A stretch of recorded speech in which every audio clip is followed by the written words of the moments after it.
नमस्कार, मैं हूं आशीष चित्रांशी और आप देख रहे हैं द न्यूज लॉन्चर। भ्रष्टाचारी हो, व्यभिचारी हो, अपराधी हो, कोई भी भाजपा में जा सकता है। भाजपा में उसके लिए पर्याप्त जगह है। बहुत बड़ा भाजपा कोई 2 BHK फ्लैट नहीं है। ये महल है, हवेली, किला, जो आप कहना चाहें कह लें। लेकिन वहां जाने के बाद वापसी का रास्ता नहीं है। वापस अगर आप आए तो आपको कई जगह पर कई ऐसे आपको पॉइंट्स मिलेंगे जिन पॉइंट्स पर कोई भाला लिए, कोई बल्छी लिए, कोई तलवार लिए, कोई तोप लिए, कोई बंदूक लिए, कोई हथगोला लिए, बहुत सारे लोग मिलेंगे। राजस्थान की सियासत में एक बार ये घटना फिर से दोहराई गई है। इससे पहले भी एग्जाम्पल्स हैं, ऐसा नहीं है कि पहला उदाहरण है, लेकिन बहुत ताजा और बहुत प्रासंगिक है, मुफीद है इस बात को समझने के लिए जो मैंने अभी कहा। 19 फरवरी 2024 को राजस्थान के एक बड़े नेता, पूर्व मंत्री, लंबा राजनीतिक करियर है, महेंद्रजीत सिंह मालवीय, वागड़ के दिग्गज, उन्होंने कांग्रेस छोड़ दी। 35-40 साल कांग्रेस के साथ रहे, लेकिन कांग्रेस से तो देख ही रहे हैं आप लोगों का कैसे जो है पलायन हो रहा है भाजपा में। तो इन्होंने भी छोड़ दी। भाजपा में रहे 23 महीने के आसपास। मन नहीं लगा। भाजपा में जाने के बाद सबको ये पता चल जाता है क्या है भाजपा। इसी रविवार को मालवीय साहब ने कांग्रेस के बड़े नेताओं से मुलाकात की, प्रदेश अध्यक्ष डोटासरा से मुलाकात की और कहा कि अब साहब मैं आना चाहता हूं अपने घर में वापस। बस इतना ही कहना था कि भाजपा छोड़ दिया मैं, अब घर आऊंगा। भाई साहब, 23 महीने से भारतीय जनता पार्टी में रहकर राष्ट्र निर्माण के लिए जो अपनी आहुति दे रहे थे महेंद्रजीत सिंह मालवीय, मिनटों में विलन हो गए। 48 घंटे के भीतर दनादन छापेमारी शुरू हो गई। उनके पेट्रोल पंप दो वहां छापेमारी, बेटे को नहीं बक्सा, बेटे के क्रशर पर छापेमारी। कहानी बड़ी लंबी है, लेकिन मैं तो सिर्फ तथ्य बता सकता हूं। तथ्यों के पीछे कौन खिलाड़ी, कितना बड़ा खिलाड़ी, कैसे खेल रहा है, ये सब बताने के लिए राजस्थान की सियासत पर सबसे अच्छी पकड़ रखने वाले हमारे पत्रकार, वरिष्ठ पत्रकार साथी अनिल जी हैं। अनिल शर्मा जी, स्वागत है आपका। मैं आज जो है बड़े दिनों के बाद अनिल जी को आप लोगों के सामने लेकर के आया हूं। बहुत बहुत धन्यवाद अनिल जी आए। मैं बस 2-3 हेडलाइन दिखा दूं। खबर, हम लोग जो तरीका है हमारा कि खबर को एस्टेब्लिश कर देते हैं कि जो खबर है कोई हमारे मन की खबर नहीं है कि हमारा मन आया और हमने मन की बात शुरू कर दी ना। मन की बात हम करने के लायक ही नहीं है। मन की बात तो केवल एक ही व्यक्ति कर सकता है। तो हम मन की बात नहीं करते हैं, हम लिखंत पढ़ंत दिखंत वाली बात करते हैं। दिखा दीजिए इसी बात पे। कांग्रेस में लौटने के संकेत के साथ महेंद्रजीत सिंह मालवीय पर आया संकट। एसीबी ने की इन ठिकानों पर रेड। चलिए आगे। राजस्थान पूर्व मंत्री मालवीय के पेट्रोल पंप पर एसीबी का छापा। जयपुर से बांसवाड़ा पहुंची थी टीम। आगे अखबार पूरा दिखा दीजिए। अखबार में पूरा छप गया है। भाजपा छोड़ने के ऐलान के 48 घंटे में मालवीय के ठिकानों पर एसीबी छापा। 2 पेट्रोल पंप और बेटे के क्रशर प्लांट पर भी जो है छापेमारी हुई। एसीबी जांच की टाइमिंग को लेकर सवाल उठे। बस अभी जितना था ये दिखा दिए। इसके भीतर जो है उससे ज्यादा जानकारी अनिल जी के माध्यम से आप तक हम लेके आएंगे। अनिल जी, मालवीय जी तो गलती कर बैठे मुझे लगता है। क्या इतना नहीं उनको समझ में आया 23 महीना रहने के बाद कि यहां से वापसी का रास्ता बंद है? देखिए आशीष जी, मैं मानता हूं उनको मालूम तो होगा, ये मैं मानता हूं हाँ, कि उनका हाँ, जाने का कारण ये माना जाता है। देखिए, माना जाता है, ये पॉलिटिकल हाँ, सर्कल्स में है और जो हाँ, राजनीतिक विश्लेषक हैं उनका मानना भी है कि ये पार्टी छोड़ के, कांग्रेस छोड़ के इसलिए गए थे, इनको कहीं ना कहीं ईडी के छापे का डर था। तो इसलिए इन्होंने कांग्रेस छोड़ी और ये बीजेपी में चले गए। और इन्होंने बीजेपी के टिकट पे बांसवाड़ा से, जो वागड़ का क्षेत्र है और आप जानते हैं वहां के ट्राइबल लीडर बहुत बड़े ट्राइबल लीडर हैं, इन्होंने चुनाव हारा बाप के अगेंस्ट जो पार्टी है भारतीय आदिवासी पार्टी, उनके कैंडिडेट के अगेंस्ट इन्होंने चुनाव हारा। एक तरह से कांग्रेस के अलायंस में बाप पार्टी चुनाव लड़ रही थी और बड़ी मार्जिन से हारा, बड़ी मार्जिन से हारा, ये भी नहीं छोटी मार्जिन से हारा वो चुनाव। 23 महीने बाद इनको याद आया कि मेरा तो दम घुट रहा है पार्टी में, मैं बीजेपी में नहीं रह सकता। और फिर आपने जो बताया, ये लोगों से मिले, चाहे वो रंधावा जी हो, चाहे वो डोटासरा जी हो, जो पीसीसी चीफ है हमारे राजस्थान के, उनसे भी मिले, बातचीत हुई। इन्होंने एक तरह से एप्लीकेशन बोलूं या ये लिख के भी दिया कि मैं वापस आना चाहता हूं पार्टी में, ये लिख के देना था। और देखिए एक बखेड़ा खड़ा हो गया, एक बवाल सा बन गया। डोटासरा जी एक क्लेम कर रहे हैं कि ये जब जा रहे, मतलब इन्होंने अपनी मंशा जाहिर करी कि मैं कांग्रेस में जाना चाहता हूं वापस, तो इनको प्रेशर भी डलवाया गया पुलिस के द्वारा। ये डोटासरा जी बोल रहे हैं कि इनको प्रेशर भी डलवाया गया कि इनका कांग्रेस में जाना मुश्किल हो जाए। मतलब इनको एक आ गया, आप इधर रहोगे, सेफ रहोगे। पर क्योंकि ये अपनी बात पे अडिग रहे और इन्होंने कहा मैं तो जाना चाहता हूं, सारे नेताओं से मिलाया हूं और अपनी तरफ से अपनी पैरवी भी कराया हूं कि मैं कांग्रेस में जाना चाहता हूं। तो ये कांग्रेस में जाने की जब बात हुई, यहां से एसीबी की टीम, मतलब जयपुर से, ये भी नहीं कि बांसवाड़ा की एसीबी टीम को यूज करा गया हो या उदयपुर की एंटी करप्शन ब्यूरो, मतलब लोगों को समझाने के लिए एसीबी मतलब एंटी करप्शन ब्यूरो, जो कि स्टेट पुलिस के अंडर आता है, एक डिपार्टमेंट। उनको यहां से भेजा गया, 3 ठिकानों पर कार्रवाई हुई, 2 पेट्रोल पंप और एक उनके बेटे का क्रशर, 3 जगहों पे उनके कार्रवाई हुई, दस्तावेज लिए गए, सब किए गए। मेरा एक ही सवाल है आशीष जी, इस पूरे खेल में, क्या 23 महीने तक वो बिल्कुल साफ आदमी थे, पाक साफ थे? हाँ। और 48 घंटे पहले वो मतलब बेईमान हो गए? ये तो कमाल है। ऐसा कमाल, ऐसी वॉशिंग मशीन तो देखने को ही नहीं मिलती, आपको बताऊं मैं। क्या गजब वॉशिंग मशीन है साहब, धो धो के निकल रहे हैं। मतलब कौन सा डिटर्जेंट यूज करते हैं बीजेपी वाले, हमें भी बता दें, हम भी समझ जाएंगे।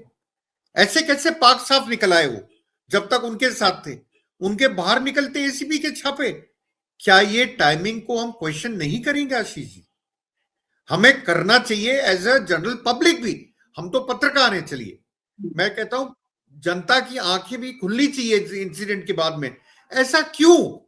और राजस्थान की पॉलिटिक्स की एक खास बात रही है आशीष जी, यहां पे चाहे बीजेपी हो चाहे कांग्रेस हो, आपस में संबंध बड़े प्रगाढ़ रहे दोनों पार्टियों। ये पहली बार ऐसा इशू देखने को मिल रहा है जिसमें सच्ची में लगता है कि अब जो है पॉलिटिक्स डिफरेंट हो गई राजस्थान में भी, ये नजर आ रहा है आशीष। राजनीति डिफरेंट हो गई राजस्थान की, यही करने के लिए तो वसुंधरा राजे सिंधिया को घर बिठा दिया गया था, क्योंकि वसुंधरा के रहते वसुंधरा स्टाइल पॉलिटिक्स चलती, फिर दिल्ली वाली गुजरात लॉबी वाली पॉलिटिक्स नहीं चलती, जिसमें जो हमारे साथ नहीं है वो दुश्मन है। एक एग्जाम्पल नहीं है, शुभेंदु अधिकारी महाकरप्ट, भाजपा में आया तो फेस है। हिमंता बिस्वा शर्मा 1.25 महीने असम की विधानसभा चलने नहीं दी थी भाजपा ने, ये कांग्रेस में थे। और यही गौरव गोगोई के पिता मुख्यमंत्री थे, तरुण गोगोई। और 1.25 महीने सिर्फ और सिर्फ हिमंता बिस्वा शर्मा पे, तरुण गोगोई ने हिमंता बिस्वा शर्मा के भ्रष्टाचार पर कि ये घोटालेबाज है, 1.25 महीने नहीं चलने दिया। आज भारतीय जनता पार्टी का मुख्यमंत्री। अजीत पवार अभी एक दूसरे को बोल रहे हैं, अब तो खुलेआम, कोई भाजपा वाले कह रहे हैं मजबूरी में हमारे साथ है, अजीत पवार कह रहे हैं कि हमको 70,000 करोड़ का घोटालेबाज बनाए और अपने साथ क्यों रखे। ये हालत है। लेकिन जो कहा अभी अनिल जी ने कि ये देश की जनता को देखने और समझने का वक्त है, क्योंकि वही नहीं देखना और समझना चाह रही है, वो जनता ही नहीं देखना समझना चाह रही है कि आपके सामने ही किसी को कहा जा रहा है ये दुराचारी है, भ्रष्टाचारी है, लुटेरा है, और अगले दिन ये इतना बेशर्म कौन हो सकता है? जब लोक लाज माइनस में चला जाता है, जीरो पे नहीं, तब ये होता है लोक लाज माइनस में, कि एक दिन मैं किसी को कहूं व्यभिचारी, दुराचारी, भ्रष्टाचारी, और अगले दिन उसको अपने ही घर में रिश्तेदार बना करके बुला लूं, क्या चलो रिश्तेदारी करते हैं। ये ऐसे सामान्य इसको देखने का नजरिया नहीं होना चाहिए, लेकिन ऐसा डोज दिया गया है। ये डोज कौन सा है, जनता को क्यों नहीं, भक्त सब में खुश रहते हैं, हर चीज को कहते हैं मास्टर स्ट्रोक है। ये क्या फॉर्मूला डेवलप किया अनिल जी, कौन से प्रयोगशाला में, लैब में क्या बनाया केमिकल? ये तो आशीष जी मैं भी ढूंढने की कोशिश कर रहा हूं कि हाँ। अंधभक्तों को जो आदमी खड़ा होके बोलता हो 1,000 रुपए लीटर पेट्रोल हो जाए तो भी खरीदूंगा, हाँ, ये वो हाँ। लोग हैं डॉलर 100 रुपए हो जाए तो भी कोई बात नहीं। मतलब इनको इतनी भी समझ नहीं है कि देश का बेड़ा गर्क हो रहा है आज की तारीख में, चाहे वो फॉरेन पॉलिसी हो, चाहे वो आपकी इकोनॉमिक पॉलिसी हो। आप मुझे बताइए अभी भला क्या हो रहा है? 8.2% जीडीपी ग्रोथ, ये गोदी मीडिया हल्ला मचाती है, अरे नौकरियां कहाँ हैं? कल ही मैं पढ़ रहा था रुचिर शर्मा का आर्टिकल, आप बड़ा अचंबा करोगे, जो कि एक ग्लोबल इन्वेस्टर भी हैं और ऑथर भी है, लेखक भी हैं। उन्होंने लिखा है, बड़ा लोगों की आंखें खुलेंगी इससे, 38% आईआईटीएंस को 2024 में कैंपस प्लेसमेंट नहीं मिला। आईआईटीएंस को, जिसके लिए आदमी, मां बाप और बच्चा मेहनत करता है, बच्चा ही नहीं करता है, साथ में मां बाप भी मेहनत करते हैं, हाँ, हाँ, फीस हाँ। देते हैं कोचिंग में लाखों की, वो सोच के आता है मुझे करोड़ों का पैकेज मिलेगा। 38% आईआईटीएंस को कैंपस प्लेसमेंट नहीं मिला साल 2024 में। आप क्या बताएं इस देश की दुर्दशा पर। एक चीज मैं जोड़ना चाहूंगा आशीष जी इसमें, जो जरूरी है दर्शकों को जानना, क्या ये जो महेंद्र सिंह मालविया के अगेंस्ट में रेड हुई, क्या ये डराने की कोशिश है? क्योंकि क्या है, करीब करीब 1 दर्जन नेता घर वापसी करना चाहते हैं। ये बात अभी पर्दे के पीछे छुपी हुई है। हाँ। 12 से ज्यादा नेता कांग्रेस बीजेपी के ऐसे हैं जो कांग्रेस में वापस जाना चाहते हैं, जो कभी कांग्रेस में हुआ करते थे। ये चर्चाएं जोरों पे हैं राजस्थान में। क्या उनको डराने धमकाने के लिए करा गया? अरे आप तो विश्व की सबसे बड़ी पार्टी हो, आपको क्या डर है? छोड़ गए 12-15 तो क्या अंतर पड़ता है सब। पर ये क्या है? क्या डरा रहे हो, धमका रहे हो दूसरों को? अगर तुमने ये स्टेप उठाया तो हम तुम्हारे अगेंस्ट भी ये करेंगे। मतलब इनकी सारी पॉलिटिक्स ही जो है वो इस पे कायम है। ये आप समझिए इस बात को। मैं कुछ नाम आपको बता भी सकता हूं। ये बड़ा खुलासा आप बताएं, आप बताएं ये तो सबसे बड़ा खुलासा है, बहुत बहुत महत्वपूर्ण है। हाँ, मैं कुछ नाम भी बताना चाहूंगा। खिलाड़ी बैरवा, गोपाल गुर्जर, कांता भील, कैलाश मीणा, ये लोग ऐसे हैं जो वापस से कांग्रेस में जाना चाहते हैं। क्योंकि अभी आपको पता होगा राजस्थान में पंचायत और नगर निगम के चुनाव हैं फरवरी मार्च में, मार्च अप्रैल मान लीजिए, इससे ज्यादा देर से नहीं है। उसमें ये भी अपनी जमीन टटोलना चाहते हैं वापस से, इसलिए ये खिसकना चाह रहे थे कांग्रेस में। और इसीलिए मुझे लगता है कि इनको डराने धमकाने के लिए माल्या को टारगेट किया गया। सबसे इजी टारगेट कौन था? जिसने पब्लिकली अनाउंस कर दिया। इन लोगों ने अभी अनाउंस नहीं करा है, ये चर्चा है, ये लोग भी छोड़ के जा रहे हैं, 12 से ज्यादा भी हो सकते हैं। उससे ही डर गए, डराने के लिए शायद ही कदम उठाया गया हो। मतलब इसमें मैं बोलूंगा चांसेस बहुत हाई हैं। आपको मैंने बताया 12 से ज्यादा नेता, ये बहुत बड़ा सच है पर्दे के पीछे। और इसमें मैं बोलूंगा गोविंद सिंह डोटासरा जो पीसीसी चीफ हैं, अपने ऑफ कैमरा एक बात करी थी बाड़मेर में जो आज रैली हो रही है, थोड़ा सा बोलूंगा उस पर बाद में, एक अपन शो करते हैं। बाड़मेर में जो रैली हो रही है कितनी बड़ी है, कितनी भीड़ है उसके अंदर, आप देखिए। बाड़मेर कहाँ है? बिल्कुल बॉर्डर एरिया। उसमें गोविंद सिंह डोटासरा है। देखिए मोदी जी ने और कुछ सीखा हो नहीं सीखा हो, मोदी जी ने गोविंद सिंह डोटासरा का गमछा हिलाना जरूर सीख लिया।